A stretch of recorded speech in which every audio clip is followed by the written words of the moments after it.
Hello, happy Monday, American Crochet Association. Salena Baca here, founder, host, lead educator with the ACA. And on Mondays, I like to come on over here and chat with our community. Sometimes I'm going to have a guest, like I did last week. So go back and check that out. It was a great chat. I'm going to have another guest next week, Monday, and you can see more details about that in the events section of our Facebook community group right here.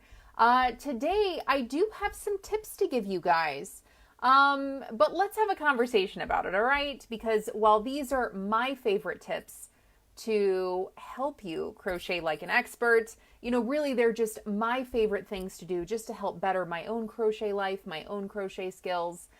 These are things that when I stick to them, my work becomes more uniform. I feel so much more confident about what it is that I'm making, and I also feel more confident about taking on new projects. So if you are watching live, come on over, say hey, say hello, tell me where you're viewing from.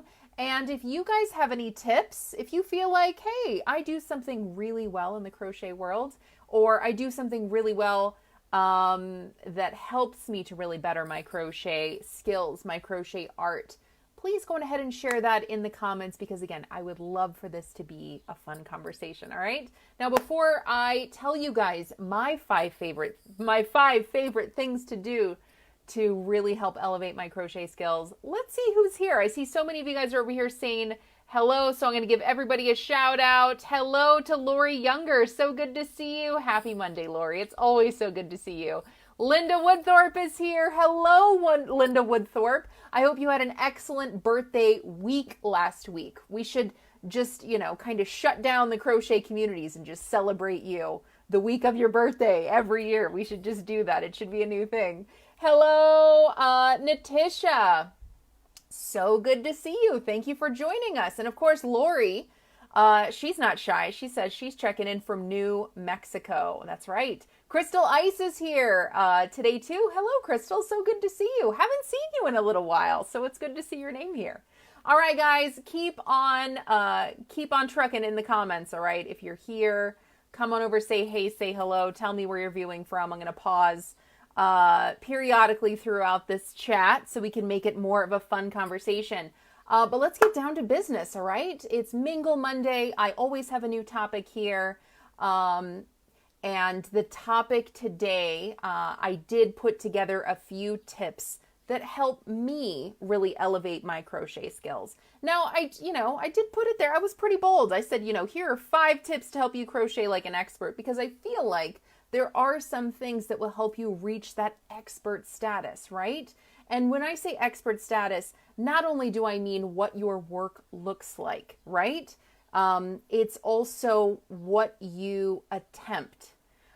So hopefully this will help you to not only attempt bolder things, attempt things that are more so in the intermediate, in the experience level. If you like, I know that everybody likes to crochet whatever they want to crochet. There's nothing wrong with that. But again, it's going to help give you the confidence to crochet more things, but then also it's going to give you the skill and the ability to help those things that you crochet look expert, right? Okay, so here are my tips. I've got 5 of them. Tip number 1 is super broad, but it's an important one, okay? So let's start by saying that tip number 1 is know your yarn. I can't tell you how important this is, but it's important for so many different reasons than what we give it credit for, okay? Now, do you love yarn? Yeah, everybody loves yarn. If you're here, if you crochet, of course you love yarn. You're obsessed with it. You love the color, you love the feel, you love the texture. There's certain brands you probably like. There's certain yarns you probably gravitate towards, right? Now, a lot of our yarn knowledge, and I'm saying this from my own experience, it kind of stops at what we see at eye level, right? And that was my case for years and years and years and years. I would see a yarn and I either liked it or I didn't, right? I was either going to buy it or not. I was either going to use it or not based on what it looked like. I like the color. It's pretty. Ooh, we're just kind of looking, eye deep, right? So when I say know your yarn, I'm not saying you can't like what you like. Of course you're going to like what you like. but there's so much more to know about yarn that's really going to help us to determine, is this going to be a yarn that I'm going to enjoy working with? What kind of things can I crochet with this yarn? What is this yarn best suited for? It's even looking at things like the yarn label, like how much yarn is included here. Is this going to be a good choice for me because of the yardage or because of the fiber content? You know, there's a lot of questions that we just don't ask ourselves about the yarn. And so really what happens is we get yarn based on what it looks like, ooh, pretty, new colors. And then, you know, we either just kind of put it off to the side, we're not sure what to do with it, or we feel like, well, I'm going to make what I want to make with it, which isn't always going to work for us, right? You know, for example, if you want to start making washcloths and you've got a yarn, you start working it up, but that yarn's acrylic, it's not going to make a great washcloth for a variety of reasons. That particular fiber content is not really going to breathe well. It's not going to dry well. It's not going to wash well. It's not really going to do the things that you want a washcloth to do. So knowing that a washcloth is best suited for maybe a linen yarn, maybe a cotton yarn, that's going to help you to see a yarn for maybe its potential. Alternatively, not all cotton yarns are the same. Some yarns are going to be better suited for sturdy things, for more durability, like washcloths or tote bags, right? Those are going to be some sturdier things that we want our cotton yarn to be really nice and durable and sturdy. And there's other things that we want a nice, light, breathable, airy, fluid, fabric, right? But we still want to use cotton. So that's where we need to understand maybe Pima cotton, things like that, right? So there are spectrums of fibers.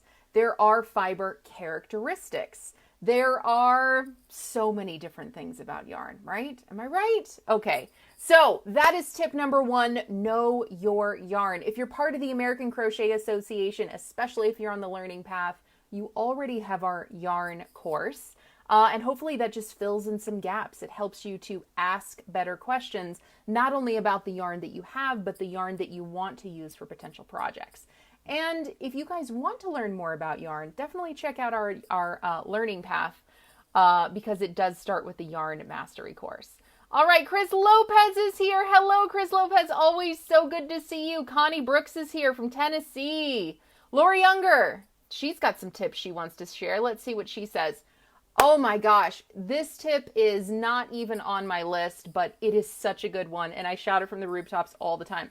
Her tips are, number 1, use stitch markers all day, every day. I mean, that's a given. That's a given. Stitch markers are life. Yes, thank you so much for bringing that up. And number two is going to go hand in hand with a lot of things that I'm sharing today. And she says, don't be afraid to try something new. And that's great advice because sometimes we're really kind of hindered by what we think our skill and ability is. But really the only way you're going to advance your skill and ability is to just take that plunge and try something new. So great tips there, Lori. Thank you for sharing. Our very own Laura is here. Of course, Laura is our guru at the ACA. She helps us with all things so that the ACA just works well. We could not be the ACA without Laura, so she's here watching as well. Lucinda's here. Hello. Rosetta Williams is here. Hey, lady. Good to see you. Okay, so that's tip number 1 of 5 to help you guys reach that expert status in crochet, okay? Because, I mean, we want to reach that expert status, right? I mean, we want our work to really reflect the time and the skill, or we want our skill, right? We really want that skill to build. So we really want our work to reflect how much time we put into it. Okay, so my first tip was know your yarn. You got to learn the weights, the fibers, the textures. You got to learn how to care for it, all that great stuff, okay? All right, so I'm going to keep on trucking. Tip number 2, if you guys are just now joining, come on over, say hey, say hello. If you guys have some tips you want to share or some questions, go ahead and post it in the comments and I will get to them when I see them, okay? Tip number 2 to help you guys crochet like an expert is understand gauge and understand tension, okay? Gauge, tension, size. Those things are intermingled, all right? They each kind of mean something a little bit different. So whenever you're crocheting, really it depends on what you're making. Sometimes gauge is going to matter. We see it right there on the pattern. Hey, if you want to make these baby booties and you want them to be the size 3 month, they have to be this size. So here's the pattern for that. There's a lot that you have to understand about gauge, tension, and size, right? Okay. So tension is how you stitch, right? So your own personal tension, your own personal gauge is, I'm crocheting, this is how many stitches, this is how many stitches I have per inch, and this is what my row measures. So it's your stitch, your own personal stitch measurement, your own personal row measurement, okay? Now when you're following a pattern is going to say, I made this thing, right? I am, the designer for this. I wrote this pattern. I use this yarn, I use this hook, and this was my personal tension. My personal tension gave me this gauge. So these many stitches over 4 inches or whatever the gauge is, this many rows over 4 inches or whatever the gauge is. So what you're trying to do is you're trying to get your stitch tension to match the stitch tension that is listed within the pattern, okay? And when you do that, when you effectively match gauge, then whatever size you're trying to make, it doesn't matter if it's baby booties or an Afghan or a sweater, the closer you can match the gauge listed in the pattern, the closer your size is going to be to what's indicated in the pattern. So that's where it's really, it's an important thing to take some time to understand, how do I stitch, right? How do I stitch using this exact yarn? Or maybe as listed in the pattern, or hey, maybe you don't have the same yarn in the pattern. You got to know your yarn. So one leads to two. Tip number 1 leads to 2. Understanding what questions to ask or understanding what to look for so that you can substitute the yarn, that's going to help you to better meet that gauge, okay? How can I make my stitch tension meet what's listed in the stitch tension for this pattern so that I can make this size indicated? So hopefully that makes sense. You guys tell me what you think. Do you guys have any questions about gauge, size, tension?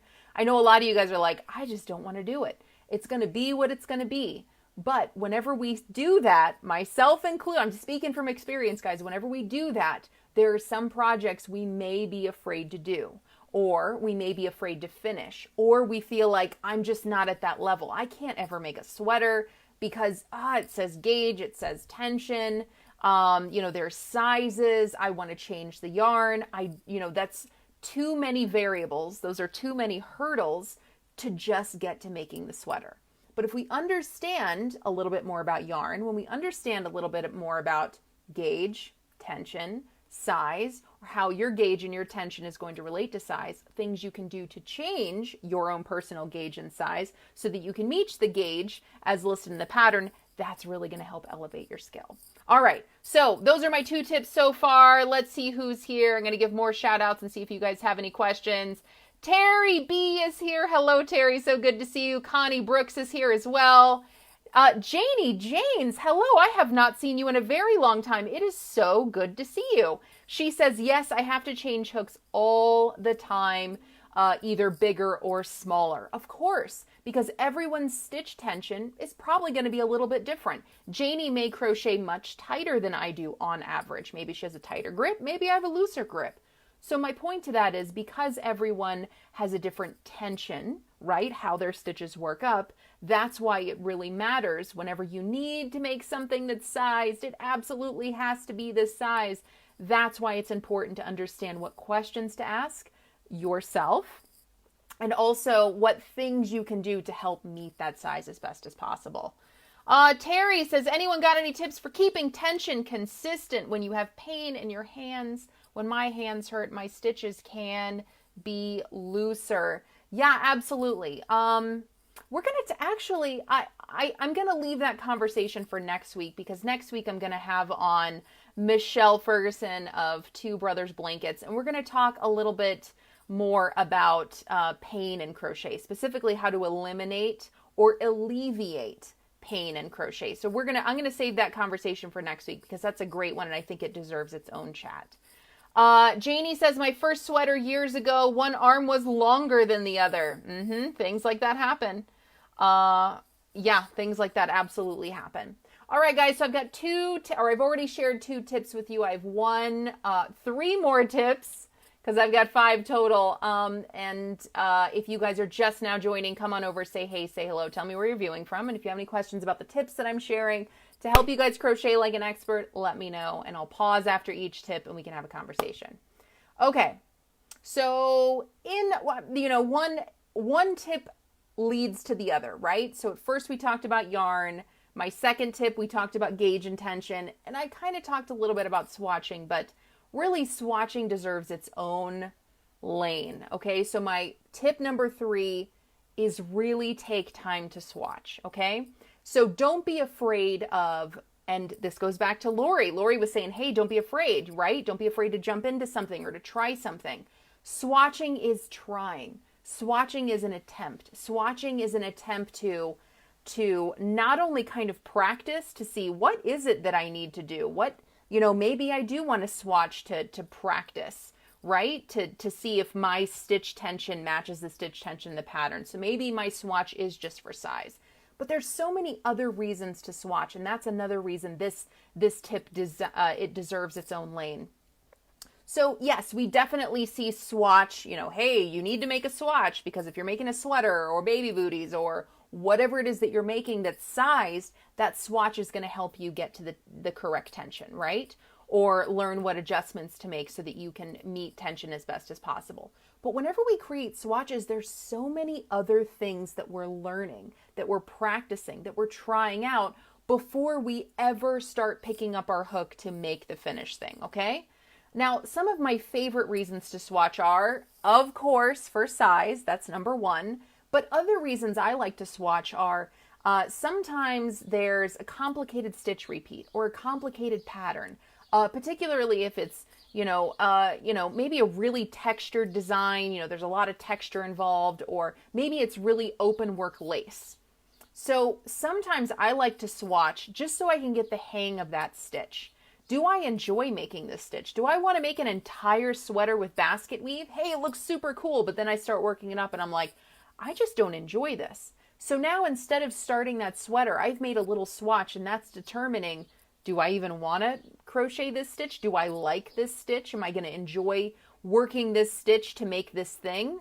I might not. So that may tell me everything that I need to know about whether or not that's going to be a good project for me. Or it's going to help me to learn a new stitch, to learn a new technique, to learn how to create this fabric. And that way, when I'm making this sweater that's work from the top down, because it's work from the top down, I don't want my practice to be in the top, right? Oh, you can see I started right here and I didn't get the hang of it until after row 3. So up here it's really tight, or maybe it's really loose, and then I really got the hang of it down here. So you don't want to practice on your finished project. You really want to practice on that swatch, right? So another one of my favorite reasons to swatch is to see if the color that I'm choosing is really going to work for the project. Now, you guys may go, I mean, color is what color is. It's in the eye of the beholder whether or not color is going to work. You're absolutely right. Now, whenever we're looking at yarn in its unit, especially variegated yarns or textured yarns or yarns with maybe a lot of color or a lot of variation to them, now we look at them in that yarn unit and we go, oh, I like that, right? And then we go, I think it'll make a good wine tote, sweater, Afghan, whatever, right? So if you just start working up a little bit of a swatch in roughly the same stitch pattern as whatever you'd like to make, right? A little small scale of whatever you'd like to make, you're quickly going to see, do I like working with this yarn? Maybe this yarn is really difficult to work with. Ooh, I shouldn't do a really complicated stitch repeat with this yarn because I can't even see it because the yarn is so textured. This yarn is going to be better suited for a really simple stitch. Or this yarn is, it's got so much color involved that I shouldn't be working this lacy crochet stitch because I can't even see the fabric that I'm making. I'm putting all this work into this fabric and I can't even see it because the color is just eating it up. So those are just a few reasons that, creating a swatch is really going to help you to determine, do I want to make this project? Is my tension going to match? Do I like the color I'm using? Do I like the yarn I'm using? It's going to show you on that small scale, and you'll be able to make adjustments to quickly recover and find all the different characteristics and variables that are going to help you make that best project possible. Or maybe you've made just a few swatches and you're like, you know what, I don't like this project or this yarn. You're going to quickly narrow down what it is that you do or don't like about something, so that you can either make changes, or maybe you just don't want to make it. That's, I'd rather have a small swatch and go, I'm glad I swatched, than have a half-finished project that I don't like for any reason. So tip number 1, know your yarn. Tip number 2, understand gauge and tension. Tip number 3, swatch, not for everything, but understand why it's important and how you can utilize it. Okay? I've got 2 more tips for you guys, but let's see who's here and what you guys are saying. Let's see. Oh, there's so many comments here. There are tons of comments, so I'm just kind of scrolling to see all the comments. Janie says, I lost everything in a fire, so I haven't been around.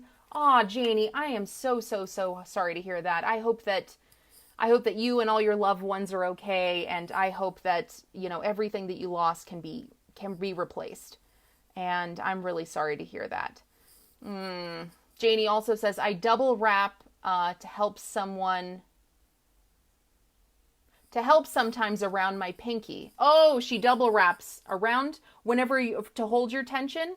You know what, Janie, that's a good tip. And sometimes I find that when I'm working with really small yarn, like finer yarn, what yarn was I working with? I think it was a weight 2. And I found that wrapping it, everyone holds their yarn differently, but however you hold your yarn in your hand, if you hold it, between any of your fingers, I found that wrapping it really helped to, make the tension easier. So yeah, that's a really good tip.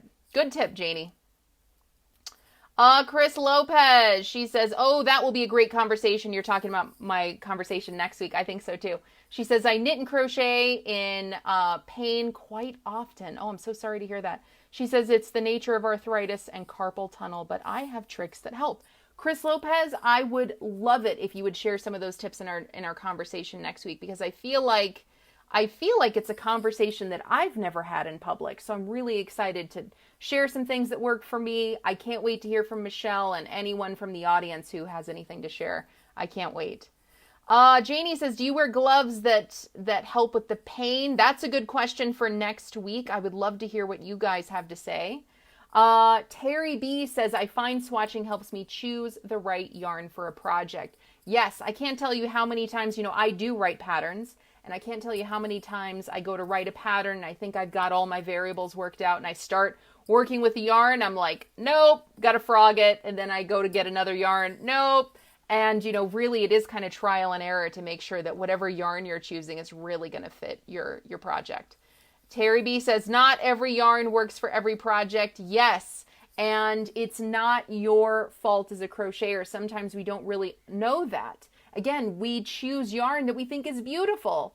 And, if we don't really ask better questions, I should say, then we may make things with that yarn and go, well, I don't like it, but I'm not really sure why I don't like it. It could be the color, it could be the tension, it could be the drape, it could be the feel. There's so many different things. Let's see.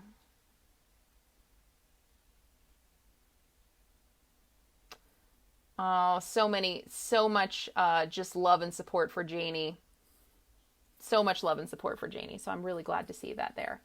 Let's see. DePolly. Hi, DePolly. Good to see you. Good to see you. And Janie says, swatch helps me to see if I like the pattern or not. And, oh yeah, there's just such an outpour of support for Janie. So I'm so glad to see that in the comments. Thank you, guys. Oh, so sweet. All right, guys, I'm going to keep on trucking with my Mingle Monday chat today. And I've got 5 tips to help you guys up your crochet level, right? I hate terms like that, but I couldn't think of a better phrase to say. I really wanted to give you guys some tips that will help you incrementally better your crochet skills, to help you get to that expert status, right? To crochet the best you can, right? Because every time we know better, we do better. So I've already given you guys 3 tips. Know your yarn, understand gauge, make sure you understand swatching, how and when to use it. Tip number 4 of 5, make what you love. And that, that may be something that you guys were like, well, of course I'm going to make what I love. But so many times I think that we're still trying to figure out what we love making, right? You know, I chatted with Amanda last week, one of our ACA members, and we were talking about finding your crochet thing. You know, what is your crochet thing? And so many times we don't know what that is yet, especially when we're starting out. Or, you know, we see things that are popular. We get inspired by things. You know, I think that there is a big difference between what we see and enjoy with our eyes and what we enjoy making. I think that there's a difference, right? Because there are a lot of things that I see that I really enjoy, and I say this, I use this as an example every single time. I think amigurumi is beautiful. There are a few crochet artists that I follow that make exquisite design work. So it's inspiring. It's beautiful. I love looking at it. I appreciate it. You know, I'll pin it on Pinterest. I'll share it with my friends. I do not enjoy making things like that, though. And I know that that's kind of an extreme example, but there's others in that category as well. You know, for example, I used to make a lot of baby things, baby clothes, because I thought they were so cute. And a lot of my friends had kids. And so even when you look at my past design work, you see baby clothes, different kinds of baby clothes, right? And then after a while, I just kind of realized I think that I made my fill. Like, I tried it, I enjoyed what I made, but this isn't really, you know, this doesn't fulfill me. This is not what I love, right? And maybe that was just a little phase that I went through. But I think that it's okay to say no to things. I think that it's okay to tell ourselves that, hey, I like that and I appreciate that, but I don't want to make it. I only have so much crochet time. I literally can only crochet one thing at a time. And that's just not where I want to put my time and energy. Because so many times, and this is from experience, again, so many times we take on too much, we try too many things.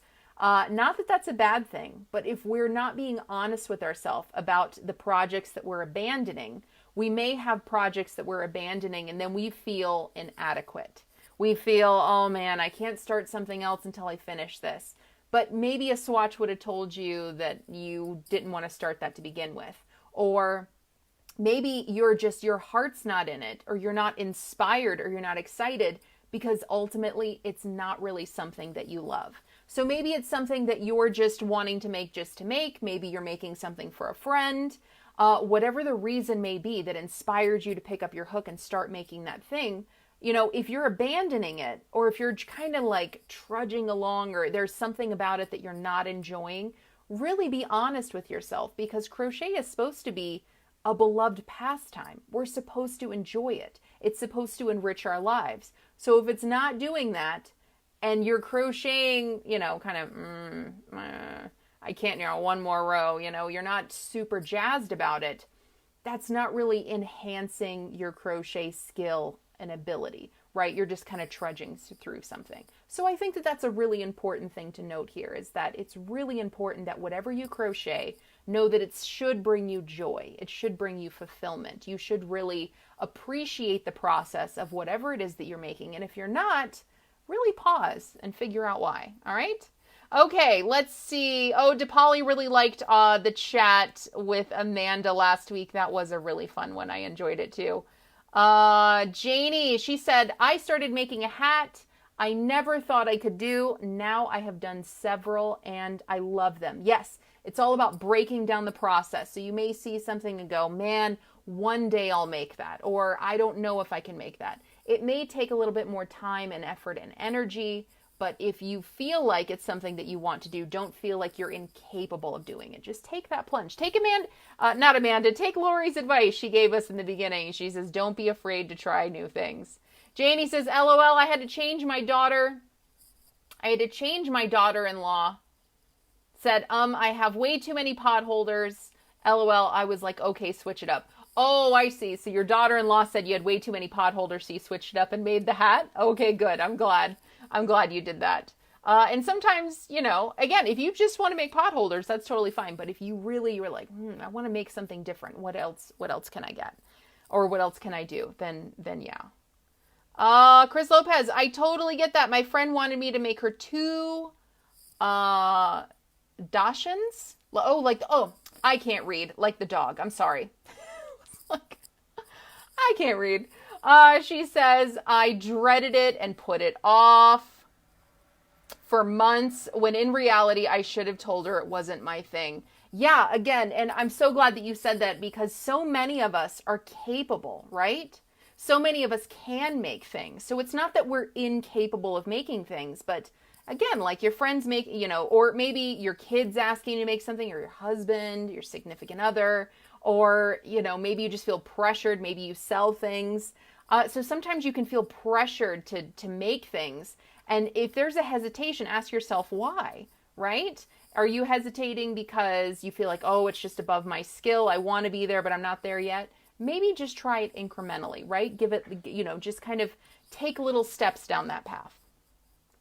Ben Sarah's here. Hey, Ben Sarah, so good to see you. All right, guys, I have one more tip for you guys today on this Mingle Monday. All right, it's an obvious one, but it's an important one, and it ties everything together, okay?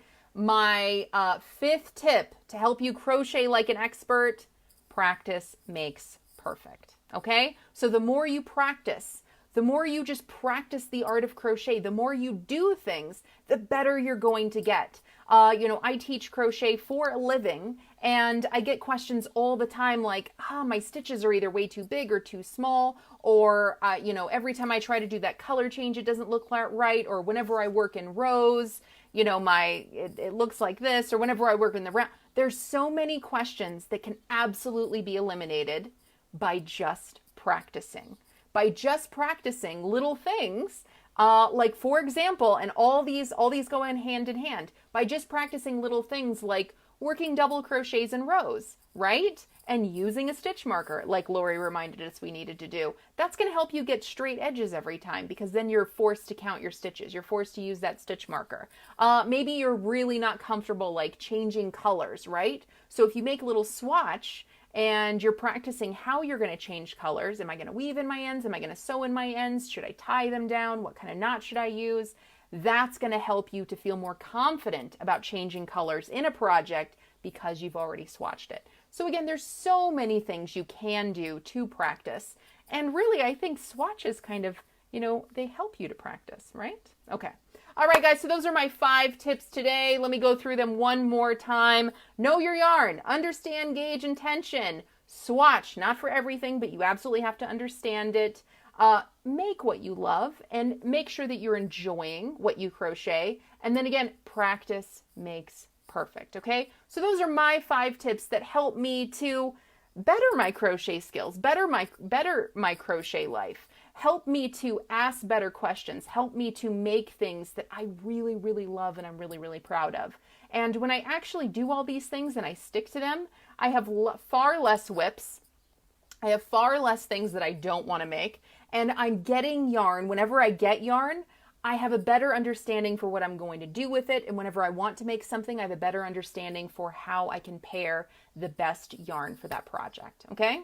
All right, guys, thank you so much for joining me today on this Mingle Monday. It was so fun just seeing all your faces here and just making this a fun conversation. If you guys have any tips on things that you do that you feel help elevate your skill and ability, I'd love to see them in the comments. All right. Thank you guys for joining me today on this Mingle Monday at the ACA. I'll see you next time. Peace, love, crochet.